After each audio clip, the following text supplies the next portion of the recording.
Sir ये अपने category में 370 रैंक है हिंदी माध्यम का लड़का, ये भी हिंदी माध्यम का लड़का है सर, हिंदी माध्यम। और ये भी सर रैंक ज़्यादा बहुत अच्छा रैंक में बहुत अच्छा नंबर अच्छे सर। और मुद्दे की बात है ना कि आप ना जब हम अपने बच्चों का ना रैंक का महिमा मंडन बहुत करते हैं। इसका रीज़न जितने बच्चे हमारे पास आते हैं, आपने देखा आप क्लास में ढूंढे कि ज़्यादातर बच्चे सरकारी स्कूल के सर। ऐसे बच्चे अगर क्वालिफाई करके अगर IIT और NIT चले जाते हैं, यही बहुत बड़ी बात है सर। सुपर 30 की सबसे अच्छी बात है क्या, उन्होंने कभी रैंक को प्रमोट नहीं किया। उन्होंने क्या बोला 30 में से 20 बच्चों को। अंशु आप कहाँ के रहने वाले? आप भी डायरेक्ट नहीं, तो कौन सा स्ट्रीम लीजिए? पहले तो आप जा कहाँ रही? IIT या NIT? मैंने IIT जाके लेकिन काउंसलिंग। तो क्या है, मतलब क्या सोच के रखी है, मतलब क्या करना है, कंप्यूटर साइंस लेना है, क्या करना है?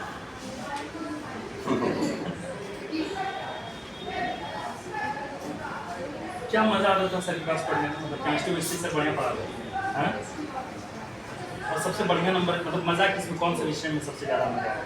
केमिस्ट्री पढ़ने में, फिजिक्स पढ़ने में, मैथ्स?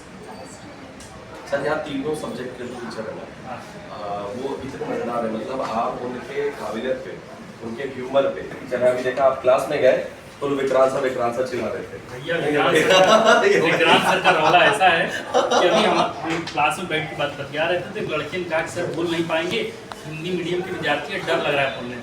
फिर हम कह के अच्छा ये बताओ, इतना बताओ कि रिजल्ट लाओगे कि नहीं? तो बोला सर रिजल्ट अगले साल आएगा, 27 में निकालेंगे। और मैथ्स में तो कतई डर नहीं लगता है, कहीं कहीं भी विक्रांत सर पढ़ा रहे हैं। मैथ का मास्टर है तो यही है मैथ के मास्टर।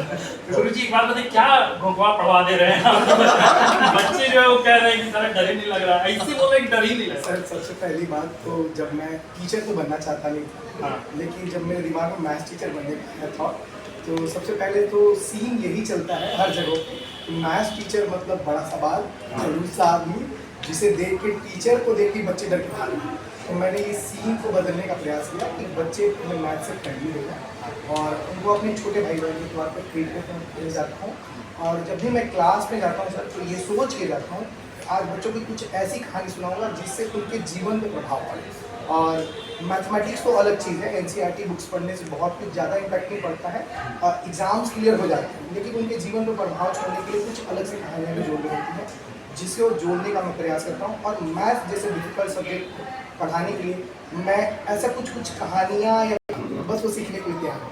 हम लोग तो मतलब कॉपी एकदम माथा पीट ले रहे थे, झन्ना जा रहा था माथा की गणित पढ़ी कैसे हो, साइन थीटा कॉस थीटा जीवन उलझ गया, लेकिन इसके बाद भागने वाले सर सारे लोग केवल प्रैक्टिकल बातों पर बातचीत करते हैं, मैं सारी चीज़ों को दैनिक जीवन से लेकर बताता हूँ कि साइन थीटा का हमारे दैनिक जीवन पर क्या प्रभाव पड़ता है, एंगल्स का क्या प्रभाव पड़ता है, ग्राफ का क्या प्रभाव पड़ता है।